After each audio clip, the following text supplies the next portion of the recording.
শখ, মানে বিয়েটা নিয়ে খুব বেশি শখ। হুট করেই ছোট পর্দার জনপ্রিয় অভিনেতা ও সঙ্গীত শিল্পী তাহসান খান শনিবার বিয়ের খবর প্রকাশ্যে আনেন।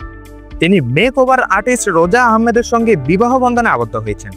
দুই পরিবারের উপস্থিতিতে ঘরোয়া আয়োজনে সম্পন্ন হয়েছে তাদের বিবাহ। তবে তার দ্বিতীয় বিয়ের খবরে নতুন স্ত্রীর পুরনো প্রেমের বিষয়টি আলোচনা তৈরি করেছে। তারকা এই গায়কের দ্বিতীয় স্ত্রীর পুরনো প্রেম নিয়ে যখন নানা আলোচনা সমালোচনা চলছে, তখন সংবাদ মাধ্যমের সঙ্গে এই ব্যাপারে খোলামেলা কথা বলেছেন রোজা আহমেদের সাবেক প্রেমিক। নাম প্রকাশ না করার সত্ত্বে তিনি জানান, 2016 সাল থেকে তাদের মধ্যে প্রেমের সম্পর্ক ছিল। রোজা আহমেদের সাবেক প্রেমিক বলেন, কিছু ঘটে বলেই কিছু রটে। 2016 সাল থেকে তাদের সম্পর্কের শুরু। গত 9 বছর আমাদের সম্পর্ক ছিল। গতকাল শনিবার পর্যন্ত বিষয়টি জানতাম না আমি। 3 মাস আগে ব্রেকআপ হয়েছে, অথচ বিভিন্ন মাধ্যমে তারা বলছে 1 বছর ধরে তাদের সম্পর্ক চলছে। আমি জানি না আসলে এটা কতটুকু সত্য বা মিথ্যা কতটুকু, কিন্তু আমাদের ব্রেকআপ হয়েছে 3 থেকে 3.5 মাস হবে। এই ব্রেকআপের কারণও ছিল তাহসান। যেটা সত্য সেটা আমি মিথ্যা দিয়ে ঢাকতে পারবো না।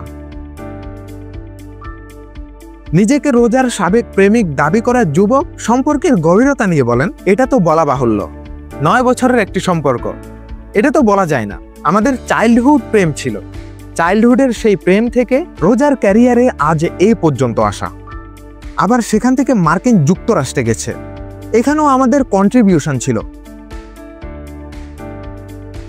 প্রতারণার শিকার হয়েছেন বলে দাবি করেন এই যুবক। তবে সাবেক প্রেমিকার বিয়ে হওয়ায় তাতে একদমই ব্যথিত নন বলেও জানান তিনি বলেন, আপনারা তো বিষয়টি এখন জানতে পেরেছেন।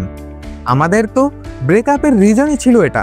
আপনি যদি জানেন আপনার সঙ্গে প্রতারণা করা হয়েছে, আমি যখন হঠাৎ শুনতে পেয়েছি তখন ব্যথিত হয়েছি। তাদের নাকি 1 বছরের রিলেশনশিপ, কিন্তু আমি কনফার্ম করতে পারি এটা ভুয়া। আমার কাছে সব প্রমাণ আছে। আমাদের হয়তো 4 মাস হবে ব্রেকআপ হয়েছে।